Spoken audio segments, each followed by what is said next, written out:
Welcome, everyone, to our podcast today. Let's go beyond the connection. And we're going to do that with Sampo Parkkinen. Now, Sampo, you are the CEO of Revieve, and you work in the AI beauty space and connecting customer experiences and doing phenomenal things that I'm going to let you expand a little bit on here. You're a serial entrepreneur and a very successful one. So we're going to be talking about today connectivity and how it shapes the remote workforce, your connections and your experiences with your customers, and how that's one of the most important things in a business today. So what I'd love to do before we dive right in here is turn it over to you. And if you could explain a little bit more about your background, then we'll get started. Well, thanks, Steve, and it's a pleasure to be here.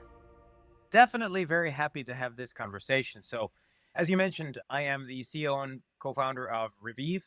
What we do is we really enable brands as well as retailers, particularly in the skin health, beauty, and wellness space, to leverage AI as part of their customer experience and really transform how they, in turn, serve their consumer base across online, in-app, and in-store, really leveraging some state-of-the-art AI technology. And as you mentioned, Revieve is my second company. So I'm a serial technology entrepreneur across 2 continents. And that's really what I've been doing, mostly with retailers as well as brands for the better part of the last 20 years. So excited to be here and have the conversation today. Well, good. So here's what I want to do is right off the bat, explore. You've got a very, very defined point of view on really creating human connections, even in remote environments, online meetings, things like this. And from the perspective of your own company, your workforce, but specifically those experiences that you're talking about, those are not always in store, they're in app, they're online. But what do you mean by this human connection, and why is that so important? Yeah, so when we started at Revive, we started the company 9 years ago now in 2016. And we really, as a company, we had this model of being remote first. And this is way before COVID. This is way before anybody was really doing it. And we had this notion that we want the best possible people to work at Review. And we really want to just say, who are we to say where they work from? If they want to work from the beach, they want to work from the office, they want to work in the warm and the cold, wherever they want to work from, we just wanted the best possible people. And that really meant being remote first. And if I think about what that meant for us as a company, is that we still had to find ways to make sure that people feel that sort of human connection and that sort of bigger connection to some larger whole, that they're actually a part of something. I think that's the essence of a human connection. And if you think about what we are enabling brands and retailers to do, it's very much of the same, particularly in the beauty space. Beauty historically has always been about touching and feeling and an emotional connection, which is very, very difficult to get through your mobile phone or through a laptop or through any digital channel. And that's really, for me, what this human connection is about. How can we harness technology that doesn't take away from the human connection, but actually amplifies it? And that's part of how we're organized as a company. That's part of what we are hopefully able to enable all of our customers to do for their consumers as well. So you're harnessing that human connection through technology. Obviously, there's a backbone that delivers that. There's a network that delivers that experience. And that network experience it could be across town, it could be across the world, it could be into big populous centers, it could be into areas that are very remote. So tell me a little bit about then your reliance on the delivery of that technology and having an always on, always connected, resilient kind of a network, and how important that is to your business model. Well, I would actually say it's critical to our business model. And again, I'll take 2 perspectives. One is obviously, as a company, because of the fact that we are remote first, we have people based on 3 different continents. We serve customers on 5 different continents. What that means is that without reliable connectivity, that quite frankly, we can't afford it to fail. We really can't function as a company, like internally. We really couldn't. All the things that we rely on a connection to do, whether it is talking to our customers, serving our customers, having internal conversations, internal dialogues, huddles, you name it, all that relies on a connection. If the connection doesn't work, well, it gets really, really tough really quickly. But moreover, if you think about obviously what we deliver a cloud-based solution to the brands and retailers that we work with that their consumers can access anywhere. Connectivity and reliable connectivity is the backbone of that. We need that not only for us to provide the solution to the brands and retailers that we work with, but quite frankly, for the brands and retailers to generate value through the solution. Because what we are offering is we're offering a critical piece of the customer experience that you as a brand, you as a retailer want to put in front of your beauty customers to enable them to find the right products, find better products, and easily solve the problems or achieve the goals that you as a consumer are looking for when it relates to skincare, hair care, and makeup. And if that connectivity doesn't work, it doesn't matter if it's us and the brand or retail we're serving, or between the retailer, brand, and the consumer they're serving, wherever the consumer is, our customers are unable to generate value through our solutions. It actually doesn't matter if our solution is running in a physical store, if it's running in a mobile app, if it's running on a website somewhere. For the consumer to be able to access that solution, they need a connection. They need a reliable connection. And without that, quite honestly, we don't have a business at all. It's interesting because as businesses, we all have our tech stack and we all have mission critical applications that are running on that tech stack, running up in the cloud.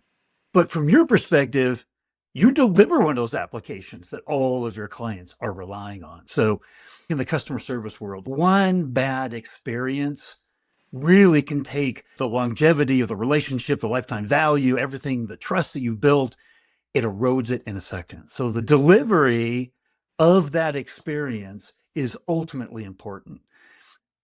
How do you think about this in a world where wireless technology and the delivery of that is so much more important these days? Because not everybody, not all of your clients, not all of the customers, not your team members, you've got everything that potentially is distributed in places that don't necessarily have reliable internet connections. So the importance of that connection and wireless emerging technology, how important is that in your business? That is absolutely crucial because wireless is the only thing that can offer it. Like you mentioned, there's a lot of places where wireless is the only way you can actually get any type of connectivity. So if we think about us being able to deliver the experiences to our customers, okay, maybe wireless there technically isn't as important, but for the consumer to be able to access those experiences wherever they are, wireless is essential. And if I think about what that means for the delivery of our experiences, it really means that we have to be very thoughtful in terms of how do we actually package and how do we manage the load that our experiences take from the consumer and their network. How do we time certain things? How do we cache certain things? How do we make sure that we can deliver an exceptional customer experience to the end consumer, even if the connection is slow at times, even if it's inconsistent at times? Because that's the other thing that you'll see in a lot of places where our customers wish to deploy our experiences is that even in theory, you may have a very quick connection. But in reality, there's congestion on the network, there's all sorts of ups and downs. And we have to make sure that despite all of those things, we're able to deliver experience that when the consumer tries it, and to your point, they may only give you one shot. And for us, it's actually, I would say, almost like a double whammy because it is an experience delivered by us, but it's actually representing the brand or the retailer and their customer experience. So if the consumer gets a bad experience, they're getting a bad experience from the brand that is delivering that experience to the end customer, and the brand is getting a bad experience from us. So we have to be quite creative when it comes to how do we actually package, how do we deliver, how much bandwidth do certain things take. And there's a lot of heavy technology. We use augmented reality, we use computer vision, we use all sorts of heavy technology, which very easily can get quite bloated, which fundamentally could mean a lot of trouble in places where the connection isn't that great. And I think that's why for us especially, we have to be quite mindful of how do we actually deliver the experiences that we do, not just the fact that, oh, hey, let's deliver from a cloud. But I would say it's something we think about quite a bit, and it's a topic of mind for us. I would think in your position, and I'm going to ask your opinion on this, is you want to spend a lot of your time focused on building your application and making it better and innovating over time. What you probably don't want to spend a lot of time, in fact, you want to think that's handled, is that connection. You want to have built-in failover systems so that if connectivity over one route isn't working, it automatically and seamlessly moves to the next. And your IT department can be automatically getting updates and notifications, and they can look at the network. And bottom line is, if it could be just plug and play, where all these failover situations and conditions just naturally happen, that lets you, I would imagine, innovate in the way that you want to innovate on your application. I just want to know, how do you think about that? Because cloud-based applications allow in the background innovation and new technologies and things that are going to make sure that you're delivering the application experience that you want. How do you think about all that? We obviously certainly have to have all of those things in place, failovers and load balances and all those things, because if you think about the end consumers, we work with some of the biggest brands, some of the biggest retailers in the world, which means that you have millions and millions of consumers who are using our platform across 50 plus countries and 5 continents every month. And not only do you have to be prepared for the scenario of connectivity, but you also have to be prepared for the scenario of congestion on the networks and load on the networks and spikes of traffic. Somebody has a big promotion, a new product launch, or whatever they're doing, which of course we don't know anything about. And all of a sudden we get a million concurrent users on our platform. And some of those are in a place where the internet is really great. Some of those are in places where the internet is not that great, but it still has to work. It still has to work for everybody. And it certainly can't not work. That's just not an option. So we have to have all those kind of auto scaling and fail safe features and all of those things pretty tighten up. And that's also what our customers expect from us. Before they start with us, many of them do tests on this stuff to make sure that we are actually prepared for any type of load that's imaginable, because it is a kind of mission critical system, a mission critical solution for a lot of our customers in terms of the customer experience they're offering, and they can't let it fail. And we're in charge of that. So we have to have a lot of those things in the background. And to your point, that is what allows us to focus on having all those systems in place, allows us to focus on actually making the experiences better for our customers and the consumer, not just more reliable, but better in terms of the features, functionalities, and all of the things that generate value for our customers. When that base level of prerequisite of generating value, which means everything just works, is taken care of. Yeah, a technology partner that helps you enable these kinds of experiences. If they're constantly giving you more bandwidth, load balancing, failover systems, things like that, then that allows you to say, I can be even more creative. They're bridging the gap between the billions of dollars that are being invested by the 5G wireless carriers. There's plenty that's been written all over the internet and the infrastructure industry about the emerging importance and dominance of wireless. Sometimes there's still our old perceptions of wireless and can we rely on this? Is this something that we want to put our reputation on top of? I just loved, you're already living in an environment where wireless connectivity is so critical. What would your advice be to people that are maybe still thinking about wireless from the past, in terms of you run your company on wireless networks and you rely on it? What would your recommendation be to them? Yeah, I would say that in the end of the day, if you're used to, let's say, a sort of a wired connection where you can do certain things and you can act in a certain way, having a business that relies on wireless, it is a bit of a shift. It's a bit of a change in the kind of mindset that you have to have. It's a bit of a change in the way you have to work. But I would say that you have to embrace it sooner or later. I don't think that the way you should think about it is that, not necessarily from the perspective of your own kind of infrastructure, but actually the perspective of your customers. So if you think about your customer, you say, okay, who's going to need to be able to use this solution, whatever it is that you're offering, how, where, and why? And you start thinking from that backwards. And then you say, okay, you know what? Can we actually do this over wireless? And more often than not, the answer is, yeah, we can. It just requires a bit of a different way of thinking. So forget the fact if you're today, you're like everything's wired and all the data is on a wire connection and so forth. That's fine, but you should really think backwards from your customer as opposed to trying to think, oh my goodness, if we wanted to do what we're doing today on wireless, what all will we need to change? So I think that's a kind of very healthy way to put it. And in the same way, that's exactly what we're doing. We're thinking backwards from the customers. Like, how is our customer, the brand or the retailer, and how are their consumers? How do they need to use our solution? Where, why, and when? And then you think backwards and you build from there. So that would be my recommendation, at least if you're hesitating and saying, okay, wireless is going to be so hard, just go for it and think customer first. The customer is the highest voice of authority in any business. We don't have a business if we don't have customers. And if you think of their needs and their connection needs and requirements and work back from there, that's another way of looking at it as a must-have. So we talked a lot about the customer experience because actually there was a study that was done by McKinsey and Company from 2023, and they looked at over 400 highly profitable companies, greatest return on shareholder value, and the number one differentiator amongst all those companies with CX, the customer experience. So I love that we've talked about that, but I want to go back to a conversation that we had when you and I first started talking about doing this podcast. And you talked about the importance of delivering a company culture over a distributed network.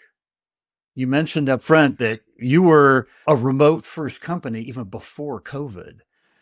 Now, a lot of companies have a hard enough time establishing a culture inside of their companies that are going to help create engagement and deliver those customer experiences. And now you're doing it fully remote. How do you think about the importance of that company culture in your overall success? Well, I would say that company culture is always important, whether you're in person, you're remote. It is a critical piece because in the end of the day, that is what your customers experience from you. They don't experience you as an entrepreneur, you as a CEO. But the bigger you get, the more they will experience the folks that you've got on the team. And then how do those people act? How do those people behave? How do those people treat you? How knowledgeable are they? A lot of that stems from the culture that you build as a company, as a founder, and so forth. But I would say that there's a significant difference between trying to do that remotely and build that company culture remotely versus in person. First of all, it's a lot harder establishing a company culture remote first, because in the end of the day, there are a lot of things that are way easier in person. There's a lot of things that are way, way easier. The water cooler conversations and the little bits and bites that you hear are people around the office, and there's a certain kind of aura and certain kind of excitement and so forth. So there are a lot of very, very positive things that just happen naturally when you're in person. You don't have to think about them. They just happen. You got a few salespeople next to one another and somebody's on a cold call and they say something, they do a great pitch and the person next to them say, wow, that's pretty awesome. Let me try that next time around. So you get those moments and you get also different teams talking because they pass one another in a cafeteria.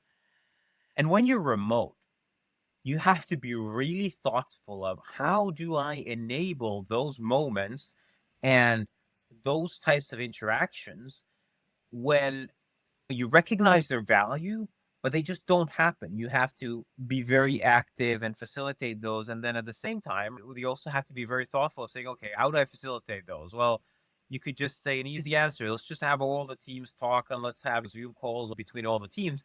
And all of a sudden you recognize that folks have 20, 25, 30 hours of internal phone calls every week. And that's not productive. So you're saying, oh, well, great. So now we've got them talking, but actually that's the only thing you have time for because everything is scheduled in a calendar. So you do have to be very thoughtful of how you create that company culture. And you also have to be very thoughtful of what type of individuals you hire, because being in a kind of remote first operating environment, it is not for everybody. And we're very clear about that up front when we go out there and hire, is that this environment, it has significant rewards, but it also has significant asks of an individual, which it's just not for everybody. But I would say that there's a couple of kind of key takeaways. First, it's harder. You have to be more thoughtful of how you create that company culture and more systematic and more focused around it.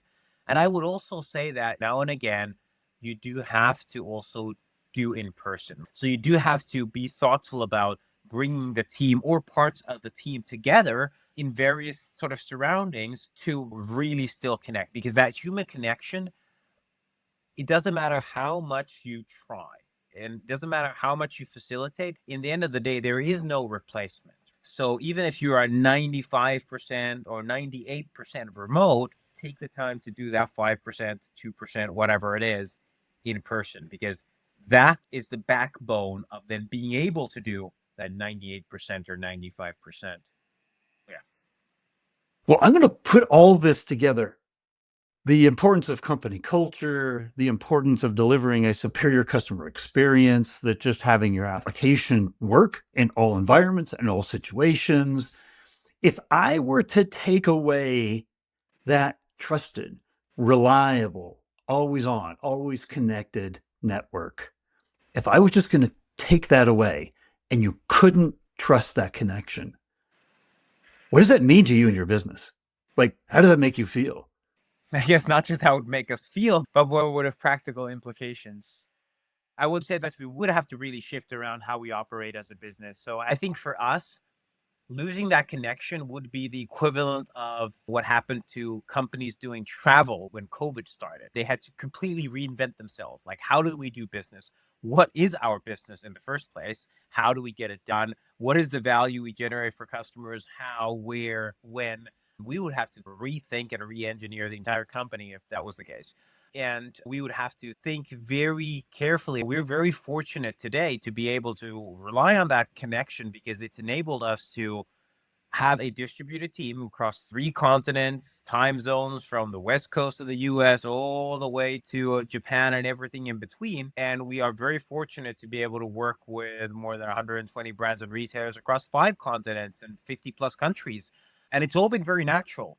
But I think we'd have to take a very focused and very different view of who is actually our customer, who can be our customer in the first place. And that list would look very different if I'm brutally honest. So I think it would cause us to pivot quite hardly in terms of how we're organized, how we are, how we do business across the board.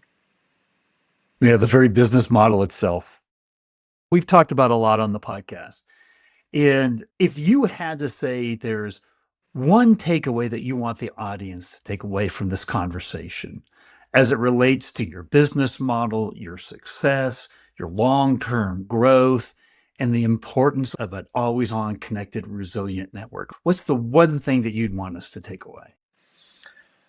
One thing is always hard because I've got 3 or 4 in my mind, but I would say that when you are looking at how you want to structure your business, this is going to be actually 2 things. I'm going to switch it up on you. I'm going to mention 2 things. One is, again, the customer first mentality. So think backwards from the customer. So don't think about how you want to structure your business. Think about how do your customers need you to structure your business. And then whatever it is, the model that you said, you know what, this is the right model for us, whether it's remote, in person, heavily reliant on connectivity or not, as long as you're thoughtful about that particular kind of model and really understand why it makes sense for your customers and therefore why does it make sense for you, I think that is a good guiding thread to walk on. So if I had to pick one thing, that would probably be my advice. Well, here's one thing I know that's going to happen is people are going to have questions after watching this podcast. Would it be appropriate that we gave a link to your LinkedIn profile that people could reach out to you if they had questions? Absolutely. I'm more than happy to talk about this stuff. I think in the end, we've gotten a lot of things right, but we've also gotten a lot of things wrong along the journey. And I'm sure we'll continue to get a lot of things wrong. So I'm happy to connect and happy to share any learnings, any feedback, any advice, good or bad. All right. Well, thank you. Thank you, Sampo, for just being honest and open and sharing, and just to hear from the CEO, because the buck kind of stops with you. The overall success of your business really stops with you. So just hearing you talk about how you think about this, the customer first approach, the experience, the culture, how that all is dependent on this cloud-based network, wireless infrastructure, really helps us all as we orient our thinking about where we're making our investments, where we're spending our time in the future. So I just appreciate it. Thank you. Thanks, Steve. It's been a pleasure talking with you, and hopefully this is helpful to the audience as well.